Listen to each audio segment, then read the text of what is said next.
জ্ঞান ফিরতে একটা বন্ধ করে নিজেকে আবিষ্কার করি। চারিপাশে ঘুটঘুটে অন্ধকার, কিছু দেখার জো নেই।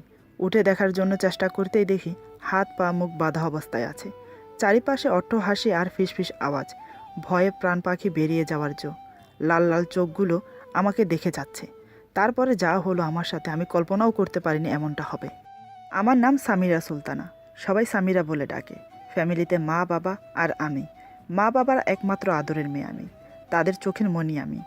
আমি এবার সেকেন্ড ইয়ারে পড়ছি, দেখতে খুবই সুন্দরী, পড়াশোনায়ও ভালো। আমার বাবা একজন বিজনেসম্যান, আর্থিক আভিজাত্যের কোনো কিছুর অভাব নেই। কিন্তু আমি আভিজাত্যের বড়াই করি না, সিম্পল মেয়েদের মতো চলাফেরা করি। মাঝে মাঝে এটার জন্য সবাই অবাক হয়ে যায়। অনেকে তো বলেই ফেলে, এত বড়লোক বাপের মেয়ে হয়ে এতটা সিম্পল কিভাবে থাকিস। ওদের কথায় আমি হাসি। আমার সাধারণ মানুষের মতো বাঁচতে খুব ভালো লাগে। আমার একটা অভ্যাস আছে বাইরে ঘুরতে যাওয়া, তাই প্রত্যেক সপ্তাহ কলেজ ছুটি পেলে ঘুরতে চলে যাই। তবে আমি একা যাই না, সাথে বান্ধবীদের নিয়ে যাই। আজও প্রতিবারের মতো ঘুরতে এলাম পার্কে। 4 বান্ধবী মিলে আড্ডা দিচ্ছি। হঠাৎ দেখে একজন লোক বাদাম বিক্রেতাকে মারছে। এমনকি সবগুলো বাদাম ফেলে দিয়েছে। আশেপাশের লোক এগিয়ে না এসে হা করে তাকিয়ে আছে। ব্যাপারটা আমার ভালো লাগলো না। বাদাম বিক্রেতা একটা বাচ্চা ছেলে, বয়স আনুমানিক 13 কি 14 হবে। দেখে মায়া হলো, তাই আমি এগিয়ে গিয়ে জিজ্ঞেস করলাম, আরে আরে, কি করছেন আপনি? ছেলেটাকে মারছেন কেন? আমি লোকটার পিছনে ছিলাম। এবার লোকটা আমার কথায় ফিরে তাকালো। এতক্ষণ যাকে লোক ভেবেছি, আসলে সে ইয়াং বয়সের ছেলে। দেখতে হ্যান্ডসাম, টল, গায়ের রং ফর্সা, সুঠাম দেহধারী এক যুবক। ছেলেটা আমার কথায় হাঁ হয়ে তাকিয়ে আছে। আমি বললাম, এই যে মিস্টার, ছেলেটাকে এভাবে মারছেন কেন? দেখে তো মনে হয় ভদ্র, তাই এমন অভদ্রতা কাজ করছেন কেন, জানতে পারি কি? ছেলেটা তখনও বাদাম বিক্রেতার কলার ধরে আছে। আমি আবার বললাম, ওর কলার ছাড়ুন। আমার কথায় কলার ছেড়ে দিল ছেলেটা। এতক্ষণে খেয়াল করিনি ছোট ছেলেটা ঠোঁট ফেটে রক্ত বের হচ্ছে। আমি ব্যাগ থেকে রুমাল বের করে ছেলেটার মুখ পুছে দিলাম। এবার আমি ছেলেটাকে বললাম, আপনি মানুষ না অমানুষ? এতটুকু একটা বাচ্চাকে কেউ এভাবে মারে? কী দোষ করেছে ও, যার জন্য আপনি এভাবে মারছেন? এতক্ষণে ছেলেটা কথা বলল, মেরেছি, বেশ করেছি। আপনাকে কেন বলবো? আমি বললাম, আপনি অন্যায় করেছেন, তাই আপনি বলতে বাধ্য। বাচ্চা ছেলেটাকে জিজ্ঞেস করলাম, তুমি বলো কি হয়েছে? ছেলেটা কেঁদে কেঁদে বলল, আফা, আমি এহেন দিয়ে হাইটটা যাইতাছিলাম, ভুল কইরা আমার পা লাগিয়া যায় সাহেবের হাতের লগে। আফা, আমি এখনো দেখা পা লাগাই নাই, আমি দেখি নাই আফা, তারপরও আমি মাফ চাইছি, কিন্তু হে আমারে মাফ না কইরা খুব মারছে।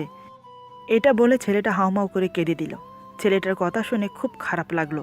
সামান্য একটু ভুলের জন্য এভাবে কেউ মারে?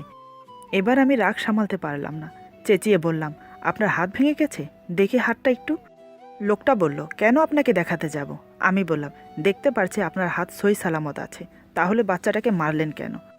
ছেলেটা অগ্নি চোখ নিয়ে আমার দিকে তাকালো, কর্কশ কণ্ঠে বলল, ও আমাকে টাচ করবে কেন? ওরা হচ্ছে ছোট জাত, গরিব, ভিখারি, রাস্তা রাস্তায় ঘোরে, অপরিষ্কার থাকে। এসব বস্তির লোকদের আমি একদম পছন্দ করি না, ওদেরকে আমি ঘৃণা করি। ওর পা লেগে আমার শরীর নোংরা হয়ে গেছে, ইচ্ছে করছে মারতে মারতে মেরে ফেলি। এই বলে আবার মারতে যায় বাচ্চাটাকে। আমি সামনে বাধা দিয়ে দাঁড়াই। বাচ্চাটাকে মারতে পারেনি দেখে ওর রাগ আমার উপর ফেটে পড়ল। আমাকে বলল, সরে যান সামনে থেকে, তা না হলে। আমি বললাম, তা না হলে কি করবেন? একে তো অন্যায় করেছেন, আবার গলাবাজি করছেন। মা বাবা ভদ্রতা শেখায়নি? আমার কথা শেষ হতে দিল না, তার আগে চর মারার জন্য উদ্যত হলো। ব্যাপারটা বুঝতে পেরে আমি ওর হাত ধরে ফেলি, উল্টা অন্য হাতে জোরে একটা চর মারি। আমার থাপ্পড়কে হিংস্র বাঘের মতো ফুঁসছে। ওর চোখ বলে দিচ্ছে এর প্রতিশোধ ও নেবে। ছেলেটা দাঁড়ালো না, চলে গেল।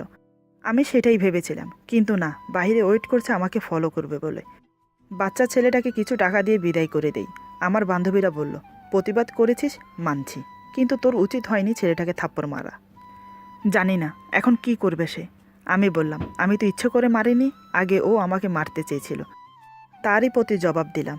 বাদ দে তো সব, ঘোড়ার মোড়টাই নষ্ট হয়ে গেছে, চল বাসায় ফিরে যাই। সেদিনের মতো চলে এলাম। ওইদিকে ছেলেটা পিছু নিয়ে আমার বাড়ির সামনে চলে এসেছে। সামনের দোকানি থেকে আমার ব্যাকগ্রাউন্ড সব জেনে নিয়েছে, এমনকি আমার নামও।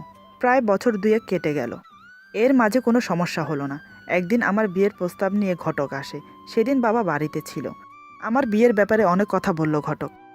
সব শুনে বাবা প্রথমে আপত্তি জানায়, পরে ছেলের ছবি দেখে এবং ছেলের ফ্যামিলির ব্যাপারে সব জেনে রাজি হয়ে গেল। আমি কিছুই জানি না। কলেজ থেকে আসার পর জানতে পারি। আমার হাতে খাম দিয়ে বলল, এখানে ছেলের ছবি আছে, একবার দেখে নিস, আশা করি তোর পছন্দ হবে। আমি আপত্তি জানাই। বাবা বললেন, ছেলে ভালো পেয়েছি, খানদানি বংশের, সচরাচর এমন সম্বন্ধ পাওয়া যায় না, তাই এখানেই তোমার বিয়ে হবে। আর কি, বাবার কথাই রইল। 2 দিন পর ছেলে পক্ষ আমাকে দেখতে আসে, সাথে ছেলেও আসে। 10-15 মিনিট পর আমি চা নাস্তা নিয়ে ওদের সামনে যাই। এমনিতেও আমি সুন্দর, কিন্তু আজ নীল শাড়ি পরেছি, তার সাথে হালকা সেজেছি, যার ফলে আমাকে একদম নীল পরীর মতো লাগছে। সবাই চোখ বড় বড় করে তাকিয়ে আছে আমার দিকে, কারোর মুখে কোনো কথা নেই। কয়েক মিনিট নীরবতা থেকে ছেলের মা বলল, মাশাআল্লাহ, মেয়ে আমাদের পছন্দ হয়েছে। ছেলে আমার দিক থেকে চোখ সরাতে পারছে না, কিন্তু আমি একবারও মুখ তুলে তাকাইনি। সবার প্রশংসায় লজ্জায় মাথা নিচু করে আছি। এদিকে 2 পক্ষের পছন্দেতে মিষ্টি মুখ করছে। এখন বিয়ের দিন তারিখ ঠিক করবে, তাই আমাকে আর ছেলেকে আলাদা করে কথা বলার জন্য পাঠিয়ে দিল। আমরা দুজন ছাদে এসে দাঁড়িয়েছি, কেউ কোনো কথা বলছি না। আমি একটু অপ্রস্তুত হয়ে মাথা নিচু করে দাঁড়িয়ে আছি, কারণ ছেলেটা আমার দিকে তখনও তাকিয়েছিল। এমনভাবে তাকিয়ে আছে মনে হচ্ছে আগে কখনো মেয়ে দেখেনি। ছেলেটা আমার দিকে হাত বাড়িয়ে বলল, হাই, আমার নাম মোহাম্মদ জীবন চৌধুরী। আমিও হাত বাড়িয়ে নিজের নাম বলতে যাব, অমনি থমকে দাঁড়াই। চোখের সামনে কাকে দেখছি? ভুল দেখছি না তো? চোখ দুটো হাত দিয়ে পুছে আবার দেখলাম, না, ঠিকই দেখছি। ঘাবড়ে গিয়ে 2 পা পিছিয়ে এলাম। সামনে যে দাঁড়িয়ে আছে সে আর কেউ নয়, 2 বছর আগে পার্কে যে ছেলেটাকে থাপ্পড় মেরেছি, সে দাঁড়িয়ে আছে আমার সামনে। আমাকে অবাক হতে দেখে জীবন মুচকি হেসে বলল, চিনতে পেরেছে তাহলে? ভালো, তোমার স্মৃতিশক্তি প্রখর আছে। অনেক দিন পর দেখা, কেমন আছো? আমি কি বলবো বুঝতে পারছি না। তখনও অবাক হয়ে তাকিয়ে আছি ওর দিকে। এই সম্বন্ধটাকে আত্মালীয় ভাববো নাকি জেনে শুনে পাতা ফাঁদ ভাববো বুঝতে পারছি না। যাই হোক, আমি এই বিয়ে করব না। জীবন আমার পরিস্থিতি দেখে বুঝতে পারলো আমার মনে কি চলছে। রেলিংয়ের দিকে মুখ ফিরিয়ে বলল, ভুলেও এই কথা মাথায় এনো না, এই বিয়ে করবে না, তাহলে পস্তাবে। আমি বললাম, যার ভিতরে মনুষ্যত্ব নেই তাকে আমি বিয়ে করতে পারবো না। জীবন বলল, বিয়ে তুমি আমাকেই করবে, আমাকে ছাড়া অন্য কাউকে করতে পারবে না। আমি বললাম, কেন, কি করবেন আপনি? জীবন বলল, যাই করি না কেন তুমি দেখতে পারবে। আমি বললাম, আমি এখন নিচে গিয়ে বিয়ে ভেঙে দেব। এই বলে নিচে যাওয়ার জন্য পা বাড়ালাম, অমনি জীবন পিছন থেকে আমাকে জড়িয়ে ধরে বলল, একটা জিনিস দেখাই তোমাকে, এটা দেখার পর এই বিয়ে ভাঙার সাহস তোমার হবে না। এই বলে মোবাইল অন করে একটা ভিডিও দেখায়। আমি তখনও জীবনের বাহুতে। জীবন এক হাতে আমার গলা জড়িয়ে ধরে আছে আর অন্য হাতে মোবাইল ধরে আছে। মোবাইলের ভিডিওটা দেখে চোখ দিয়ে গড়গড় করে জল গড়িয়ে পড়ছে। আমি কি দেখছি? মানুষের স্বার্থের প্রয়োজনে এতটা নিচে নামতে পারে? ভিডিওটা শেষ হলেই জীবন বলল, শুধু তোমাকে বিয়ে করব বলে এ ব্যবস্থা করেছি। আমি জানতাম তুমি আমাকে দেখার সাথে সাথেই বিয়ে ভেঙে দেবে, তাই আমার কোনো উপায় ছিল না। তার জন্য সরি। এখন বলো, বিয়ে ভেঙে দেবে? আমি কান্না জড়িত গলায় বললাম, না, আমি আপনাকে বিয়ে করব, তবে প্লিজ ওদেরকে কিছু করবেন না। আমাকে বিয়ে করার জন্য আমার 2 বান্ধবীকে বন্দি করে রেখেছে, তার ভিডিও বানিয়ে আমাকে দেখাচ্ছে। জীবন আমার মাথায় কিস করে বলল, গুড গার্ল, কথা মতো চললে তাহলে সব কিছু ঠিক হবে। এখন চলো নিচে, তবে খবরদার এই ব্যাপারে কাউকে বলতে যেও না, কেউ বিশ্বাস করবে না। প্রমাণ কোথায়? তারপর আমরা নিচে চলে আসি। সেদিন বিয়ের তারিখ ঠিক হলো, আগামী শুক্রবার বিয়ে। সবাই বিয়ে নিয়ে ব্যস্ত। এদিকে জীবন আমাকে নিয়ে বিয়ের শপিং করছে। অনিচ্ছা সত্ত্বেও সব করতে হচ্ছে। জীবনকে আমি অপছন্দ করি সেটা বলবো না, কিন্তু ও খুব অহংকারী, যেটা আমার ভালো লাগে না। দেখতে দেখতে বিয়ের দিন চলে এলো। আমাদের বিয়ে ধুমধামের সাথে হলো। সবার থেকে বিদায় নিয়ে শ্বশুরবাড়িও চলে এলাম। আজ রাতে আমাদের বাসর। ফুলে ফুলে সাজানো একটি রুম, সব কিছু পরিপাটি। আমি বসে আছি নববধূ সেজে। রাত 1টার দিকে জীবন প্রবেশ করলো রুমে। দরজা লাগানোর শব্দ শুনে বুকের ভেতরটা ধুকধুক করে উঠল। জানি না কপালে কি আছে। জীবন ধীরে ধীরে আমার সামনে এসে বসে, তাকিয়ে আছে আমার দিকে। জানি না ও মনে মনে কি ভাবছে। নিজে থেকেই বলল, তোমার বান্ধবীদের সহি সালামতে ঘরে পাঠিয়ে দিয়েছি, কথা বলবে ওদের সাথে? আমি বললাম, আপনাকে অসংখ্য ধন্যবাদ কথা রাখার জন্য। তারপর আমার বান্ধবীদের সাথে কথা হলো, ওরা সবাই ভালো আছে। জীবন বলল, আজ থেকে 2 বছর আগে তুমি আমার সাথে কি করেছো মনে আছে তোমার? আমি এখনও ভুলিনি, মনে হয় না ভুলতে পারবো। সামান্য একটা রাস্তার ছেলের জন্য তুমি আমাকে থাপ্পড় মেরেছো। সে থাপ্পড় তোমাকে ফিরিয়ে দেব বলেই বিয়ে করেছি। যেমন আমি প্রতিটা মুহূর্ত, প্রতিটা সেকেন্ড মনে করে অশান্তিতে ভুগেছি, ঠিক তেমনি তোমাকেও ভুগতে হবে। মনে মনে যে ভয়টা পেয়েছিলাম তাই হলো। আমাকে কিছু বলার সুযোগ না দিয়ে কষে একটা থাপ্পড় মারে। এত জোরে থাপ্পড় মেরেছে, খাট থেকে পড়ে গেছি আমি। মাথাটা গিয়ে সামনে থাকা ড্রেসিং টেবিলের সাথে ঠুকে যায়, তাতে করে কপাল কেটে যায়। জীবন এসে আমাকে উঠিয়ে খাটে বসায়, তারপর বলে, খুব লেগেছে না? গাল তো লাল হয়ে গেছে। কপালটাও একটু কেটে গেছে, রক্ত পড়ছে। আমারও ঠিক তেমনি কষ্ট হয়েছিল। এখন তোমার যেমন হচ্ছে। কতগুলো মানুষের সামনে তুমি আমাকে থাপ্পড় মেরেছিলে। দাঁড়াও, আগে রক্ত পড়া বন্ধ করি। এই বলে স্যাভলন দিয়ে রক্ত পুছে একটা ওয়ান টাইম ব্যান্ডেজ লাগিয়ে দেয়। আমি অবাক হয়ে তাকিয়ে আছি। চোখ দিয়ে জল গড়িয়ে পড়ছে, তবে মুখ দিয়ে কথা বের হচ্ছে না। এ কেমন মানুষ, আঘাতও দিল আবার যত্ন করছে। জীবন বলল, আমি চাইলে 2 বছর আগে তোমাকে বিয়ে করতে পারতাম, কিন্তু করিনি। কারণ তোমাকে আমি এখানে না, আলাদা রাখতে চাই। সেজন্য এই 2 বছর সময় নিয়েছি। এখানে রেখে থাপ্পড় মারার শোধ নিতে পারবো না, কারণ মা বাবা আছে। তাদের সামনে তোমাকে কিছুই করতে পারবো না। এখন আমার কাছে সব কিছু পানির মতো পরিষ্কার হয়ে গেল। জীবন আমাকে এমনি এমনি বিয়ে করেনি, থাপ্পড়ের প্রতিশোধ নেওয়ার জন্য বিয়ে করেছে। সেদিন আমাদের বাসর হলো না। আমি খাটে শুয়েছিলাম, জীবন সোফাতে শুয়েছে। পুরো 1 সপ্তাহ এভাবে কাটে। তারপর আমাকে নিয়ে অন্য বাড়িতে শিফট হয়ে যায়। বাবা মা মনে করেছে নতুন বিয়ে হয়েছে, তাই একটু রোমাঞ্চ করবে বলে আলাদা থাকতে চাইছে। আসল ব্যাপারটা কি সেটা বুঝতে পারেনি তারা। নতুন বাড়িটি 3 তালা ছিল। পুরো বাড়িটা দামি দামি আসবাব দিয়ে সাজানো। আমাকে নিয়ে 3 তালায় এসে একটা রুম দেখিয়ে বলল, এটা বিশেষ করে তোমার জন্য তৈরি করেছি। তোমার শাস্তির জন্য এই রুমটা পারফেক্ট। রুমের ভিতরে কি আছে সেটা বলবো না, সেটা তুমি নিজের চোখে দেখে নিও। তবে ভয় পেও না, প্রতিদিন না, সপ্তাহে শুধু একবার, তাও রাতের বেলা। জীবনের কথায় বুকটা কেঁপে উঠল। কি করতে চাইছে ও? বিকেলের দিকে আমাকে নিয়ে বাইরে ঘুরতে গেল। একটা পার্কে বসে আছি পাশাপাশি দুজন, কিন্তু কেউ কোনো কথা বলছি না। আমার মাথায় শুধু ওই রুমটার চিন্তা। জানি না কি আছে। সামনে দিয়ে একদম মানুষ যাচ্ছে, সেদিকে আমার কোনো খেয়াল নেই। জীবন দেখতে পেয়ে আমাকে একটা থাপ্পড় মারে। হঠাৎ গালে থাপ্পড় পড়তেই একটু ভ্যাবাচাকা খেয়ে যাই। লোকগুলো অবাক হয়ে তাকিয়ে আছে আমাদের দিকে। জীবন আমাকে বলল, কেমন লাগছে? অপমান বোধ মনে করছো? এটা তোমার প্রাপ্য। আমি ওর দিকে তাকিয়ে আছি, চোখ দিয়ে জল পড়ছে। এছাড়া আমার আর করার কী বা আছে? বাড়ি এসে বসে আছি, রান্না ও ঘর পরিষ্কার করার জন্য লোক আছে, তাই আমাকে কিছু করতে হয় না। এই বাড়িতে এসেছে 1 সপ্তাহ হয়ে গেছে। রাতে খাবারের পর চোখ দুটো ঝিমিয়ে আসছে। বুঝতে পারছি না কেন এমন হচ্ছে। এক সময় ঘুমিয়ে পড়ি। ঘুমন্ত অবস্থায় জীবন আমাকে 3 তালার সেই রুমে রেখে আসে। বাইরে থেকে দরজা নক করে দেয়। আমার হাত পা মুখ বেঁধে দেয়, যাতে করে চিৎকার দিতে না পারি, এমনকি ছোটাছুটি করতে না পারি। হঠাৎ কেমন যেন শব্দ হতে থাকে। শব্দটা এতটাই জোরে আমার ঘুম ভেঙে যায়। আওয়াজটা শুনে খুব ভয় পেয়ে যাই। একসাথে অনেকগুলো শব্দ মিলিয়ে যা হয় ঠিক তেমন আওয়াজ হচ্ছে। হাসি, কান্না, চিৎকার, কেউ ডাকছে, কেউ আবার না করছে, আরও অনেক রকমের চিৎকার। আমি সহ করতে পারছি না। এমনিতে আমি অন্ধকার ভয় পাই, এর মাঝে আবার চিৎকার। হঠাৎ চোখ পড়ল দেয়ালের দিকে। লাল লাল চোখ দুটো জ্বলছে আর নিভছে। মনে করেছিলাম এক জোড়া চোখ। এখন চারিপাশে তাকিয়ে দেখি অনেকগুলো চোখ। কিছু ছুটে আমার সামনে আসছে, কিছু আবার পিছিয়ে যাচ্ছে। মনে হচ্ছে অনেকগুলো ভূত আমার চারিপাশে ঘুরছে। ভয়ে প্রাণ পাখি বেরিয়ে যাওয়ার জোগাড়। চিৎকারও করতে পারছি না, মুখ বাঁধা। লড়তে পারছি না, হাত পা বাঁধা। জানি না এখান থেকে বেঁচে ফিরতে পারি কিনা। শুধু ঘামছি আর ভয়ে চোখ বন্ধ করে আছি। সারা রাত আমি যুদ্ধ করেছি এই অন্ধকার কুটিরের ভূতের সাথে। ভোর হয়েছে মনে হলো, পাখির কিচিরমিচিরের শব্দ শোনা যাচ্ছে। তবে এই ঘরে আলো প্রবেশ করার মতো এতটুকুও ফাঁক নেই। এখন আর কোনো শব্দ হচ্ছে না, লাল লাল চোখও দেখা যাচ্ছে না। আমি ক্লান্ত হয়ে ঘুমিয়ে পড়েছি। আজকের অভিজ্ঞতা আমি সারা জীবন মনে রাখব। ঘুম ভাঙতেই নিজেকে আবিষ্কার করি বিছানায়। বুঝতে পারলাম না কিভাবে এসেছি। দেখি পাশে জীবন বসে আছে। আমার ঘুম ভাঙতেই সে বলল, কেমন ফিল করছো? আমি কিছু বলার সুযোগ দিলাম না আর। ওকে শক্ত করে জড়িয়ে ধরে কান্নায় ভেঙে পড়ে বলি, আমাকে যা শাস্তি দেবেন মাথা পেতে নেব, তবে ওই অন্ধকার কুটিরে আর দেবেন না। আজ বেঁচে ফিরেছি, কাল হয়তো আমি মরে যাব। প্লিজ দয়া করুন আমার উপর। আমার কথায় কোনো ফারাক পড়ল না জীবনের। সে হাসছে, মনে করছে আমি জোকস করছি। আমাকে শক্ত করে জড়িয়ে ধরে বলল, সবে তো শুরু।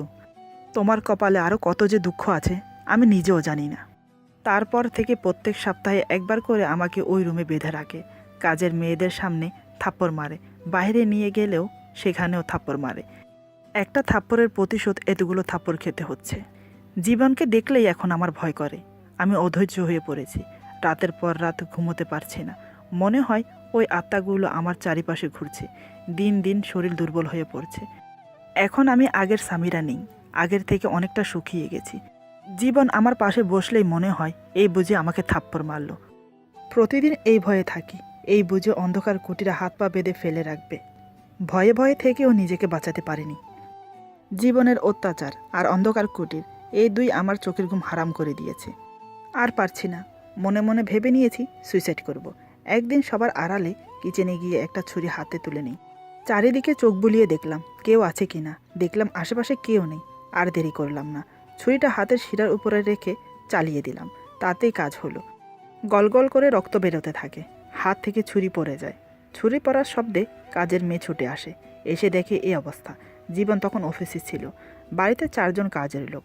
একজন হসপিটালে ফোন করে অ্যাম্বুলেন্স ডাকলো। আরেকজন জীবনকে ফোন দিল। কোন হসপিটালে নেবে সেটা জীবনকে বলে দিল। হসপিটাল কাছেই ছিল, তাই 5 মিনিটের মধ্যেই চলে এলো। ততক্ষণে আমি অজ্ঞান হয়ে যাই। তারপর আমাকে হসপিটালে নিয়ে যাওয়া হলো। হাতে ব্যান্ডেজ করে এক হাতে রক্ত, অন্য হাতে স্যালাইন লাগানো হলো। আমি তখন অজ্ঞান হয়ে আছি।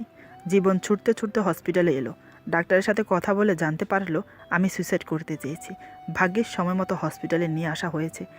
তা না হলে বাঁচানো যেত না। অনেকটা ব্লিডিং হয়েছে, তাই এখনও রক্ত দিতে হচ্ছে। শরীর অনেকটা দুর্বল। দেখে মনে হচ্ছে অনেক টেনশন করে। রাতে ঘুমাতে পারে না। দেখুন মিস্টার জীবন, এভাবে যদি আর কিছুদিন চলে তাহলে রোগী মানসিকভাবে অসুস্থ হয়ে পড়বে, হয়তো পাগলও হয়ে যেতে পারে। ওনার খেয়াল রাখুন, ওনাকে সময় দিন। জীবন নিজের ভুল বুঝতে পারে। প্রতিশোধের নেশায় সে কত বড় ভুল করেছে। জীবন ডাক্তারের হাত ধরে বলল, আপনি যা বলবেন তা শুনব, শুধু আপনি ওকে সুস্থ করে দিন। ডাক্তার বলল, এখন আপাতত বিপদমুক্ত। আমি ঘুমের মেডিসিন মিশিয়ে দিয়েছি স্যালাইনের সাথে। অন্তত 24 ঘন্টা ঘুমিয়ে থাকবে, তারপর ঠিক হয়ে যাবে। পুরো একদিন আমি ঘুমিয়েছিলাম। চোখ খুলতেই দেখি জীবন আমার সামনে বসে আছে। ওকে দেখে আমি আবার ভয় পেয়ে গেলাম। জীবনের চোখ দিয়ে জল গড়িয়ে পড়ছে। আমার একটা হাত শক্ত করে ধরে চুমু খেয়ে বলল, কেন এমন করতে গেলে? যদি তোমার কিছু হয়ে যেত তাহলে আমি কি নিয়ে থাকতাম? আমি অন্যায় করেছি, শাস্তি আমাকে দিতে। নিজেকে কেন শেষ করতে গেলে? তুমি কি ভেবেছ আমি তোমাকে ভালোবাসি না? আমি তোমাকে খুব ভালোবাসি। যতটা কষ্ট তোমাকে দিয়েছি তার চেয়ে বেশি কষ্ট আমি পেয়েছি। এই দেখো আমার হাত।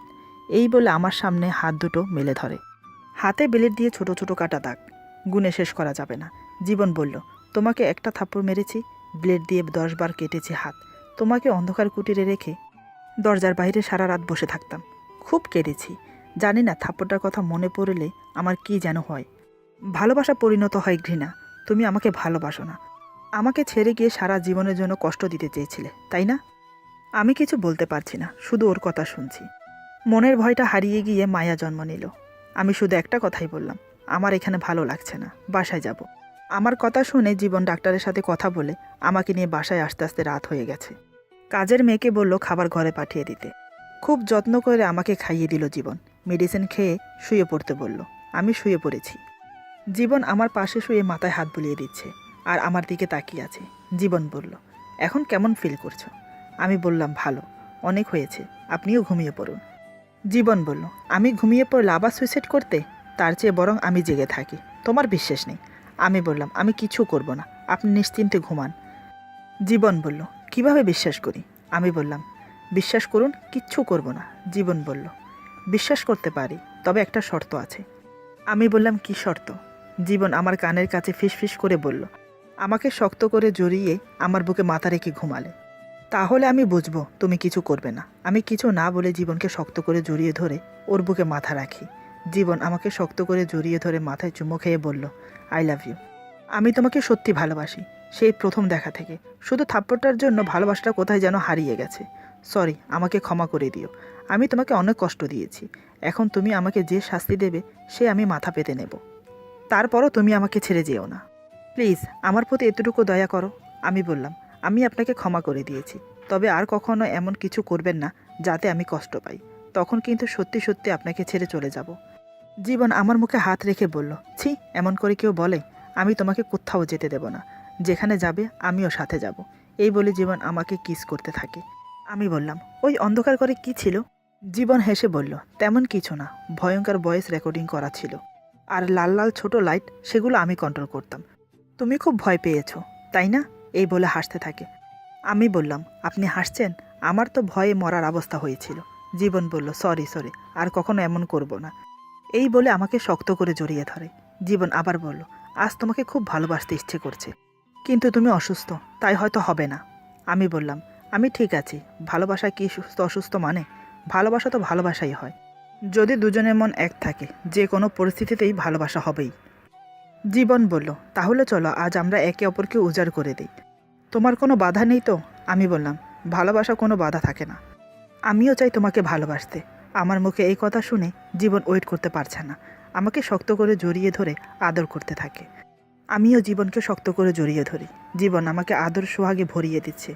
এক সময় দুজন উত্তেজিত হয়ে সঙ্গমে লিপ্ত হলাম। কথায় বলে, দুটি মন একটি আশা, এরই নাম ভালোবাসা। মনে মনে মিল হলে যে কোনো পরিস্থিতিতে সব কিছু সম্ভব। জীবন তৃপ্তির নিঃশ্বাস ফেলে আমার পাশে শুয়ে পড়ল। আমি তখনও ওর বুকে মাথা রেখে শুয়ে আছি। জীবন বলল, জানো, মনে হচ্ছে ভালোবাসা আজ পরিপূর্ণ হলো। তারপর থেকে শুরু হলো আমাদের সুখের জীবন।